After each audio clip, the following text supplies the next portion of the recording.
guys, Erin here again, another What I Eat in a Day. This is a What I Eat in a Day on a ketogenic diet. If you're unfamiliar with me, I am somebody that eats a natural, real foods-based keto diet. I do this because it's just the easiest way to eat and it takes away a lot of the guesswork regarding what is in processed food or what's kind of behind the label, and it just makes things simple so that way I don't fall out of ketosis and I'm able to eat a lot of nutrient-dense, healthy foods. As you saw, I had my coffee. My coffee is very typical for me. It's how I kind of break my initial food fasted state. I fast basically at least 15 hours per day, and then my eating window is about a 9-hour window. This is just what works for me within my schedule.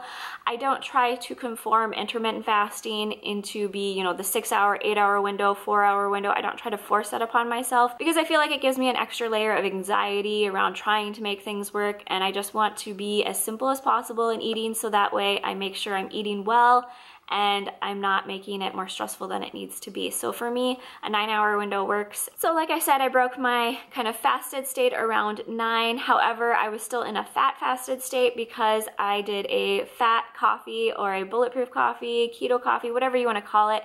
I just did a lot of MCT oil, coconut oil, and then my collagen in order to keep me in that fat fasted state. So for me, collagen does not spike my insulin.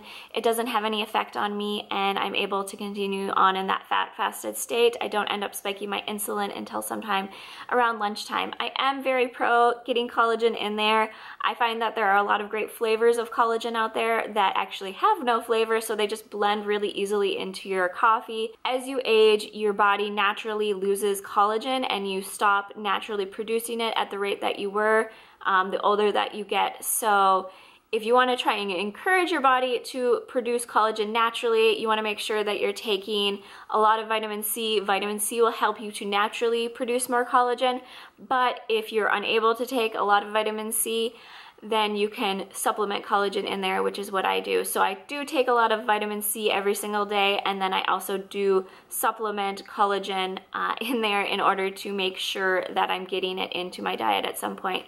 Collagen is great for supporting your skin, your hair, your nails, as well as your joints, and so these are all things that I'm very mindful of as I try to lose weight and try to become a healthier person. So for me, loose skin is a potential issue, especially around my midsection. This is the area where I kept a lot of my weight. I am somebody that carried a lot of weight in that area, and I'm somebody who's had 2 children. And so because of this, I've got skin in that area that I'm fearful of becoming loose. And so I just want to make sure that I'm doing everything as much as I can, to get ahead of my genetics and make sure that I don't have any loose skin. So that is why I try to make sure that I'm promoting collagen build as well as getting it into my diet. So on this day, we decided to bust out the crock pot and cook a bottom round roast. So this is beef. I try to pick a cut that's got the most amount of fat. This particular one didn't have as much fat as I wanted, but I worked with it. So I added a bunch of salt, pepper, parsley, and onion seasonings to the water and then covered it with water to cook it. I cooked it on low heat on the crock pot for about 6 hours, and this made it pretty juicy. It made it a pretty good cut of meat. So then when it became lunchtime, I decided to try out a product that was kind of new to me, which is Mikey's Muffins. These are a paleo, gluten-free, keto-friendly muffin, and basically for a half of a muffin you get 2 net carbs and 86 calories, so they work out pretty good. I ended up doing 2 of these and just putting them in my toaster to cook. I paired it with a salad, and so I use these salad mixes. I just toss out any croutons or salad dressing that's in it. I like these because they have things like carrots and cabbage in it and just a bunch of different types of greens, so that way you're getting a good mix of micro and macronutrients within the salad. And then because it was kind of, plain Jane and I wanted a little bit more, I took out some of our garden salsa that we have and I just put it on top of the salad in order to add a little bit more vegetables to it and just to get some of the good nutrients that are in the tomatoes on the salad as well. And then we had cooked a chicken the night before, so I just added some of that chicken that was left over. Topped it off with some Greek goddess salad dressing. This is about 2 tablespoons of this, so there's not a lot of carbs in the dressing. It's just a really easy, great dressing.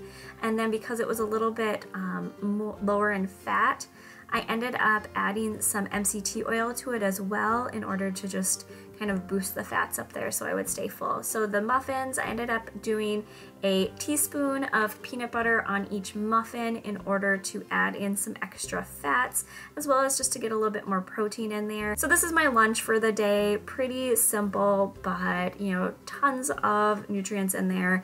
And yes, it was completely keto and kept me under my carb needs for lunch. So then for dinner, I took out a head of cauliflower, ended up completely chopping that thing up, trying to get off all the stems, preheated the oven to 425 degrees, and then chopped off cauliflower heads with 2 tablespoons of olive oil in order to make sure they didn't burn and to get some extra fats in there. And then, as you can see, they turned out like that. So then I put them in the oven for 22 minutes, and they pretty much just softened and got ready for the next step. So then I have 3 ounces of onion in a pan with about 2 tablespoons of olive oil. I'm adding in 3 ounces of mushrooms in as well. So this will be about 1.5 servings of each for me and my husband. I'm going to be sauteing these and then adding in some of the broth from the meat that was cooking in the crock pot. And then I'm going to be adding in 1 level teaspoon of xanthan gum. Xanthan gum is a great way to basically thicken up any kind of sauce that you're trying to make, gravies, anything like that. And it's completely keto friendly because it's a non-digestible fiber, so it just goes through you. So easy way to thicken up sauces. If you've got a recipe that requires cornstarch, you can always replace it with xanthan gum. So then when the cauliflower came out of the oven, it was perfectly kind of tender. I just wanted it tender and soft. Some of the edges were a little bit burnt, which is kind of what I wanted to go after, and as you can see, that xanthan gum has really thickened up that sauce. So then I put the cauliflower head into the food processor. I added in some Italian parsley and then added in some olive oil, salt, pepper, onion seasoning, and then I drizzled in some more of the broth liquid. So then once it was time to serve everything up, everything was done, I did take out the roast and let it rest for about 5 minutes. Normally I'll let my roast rest for 5 to 10 minutes so that way the juices get back into it. So that is what the mashed cauliflower looks like once it's all put together. So super yummy. It's very creamy. You can replace the olive oil with butter if you prefer butter to olive oil. There's the meat.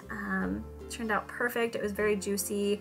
I love slow cooking meat, and then there's the gravy toppings. So this is the whole meal. Very simple. Didn't have to do a ton of work, just cutting up some vegetables, sauteing them, threw the meat in the crock pot, and then just didn't have to think about it. The cauliflower roasted on its own, so everything just turned out perfect. So I hope you guys enjoyed this video. If you did, go ahead and give it a thumbs up. That really lets me know that I'm putting up videos that you guys enjoy, that are helpful, that are giving you information to kind of help you go about on your keto journey, or just to kind of show a good example of somebody else doing the keto diet and kind of their process, the way that they're working through any of the madness and confusion that comes along with keto. So until next time, I hope everything's going great in your journey, and I will see you guys later. Bye.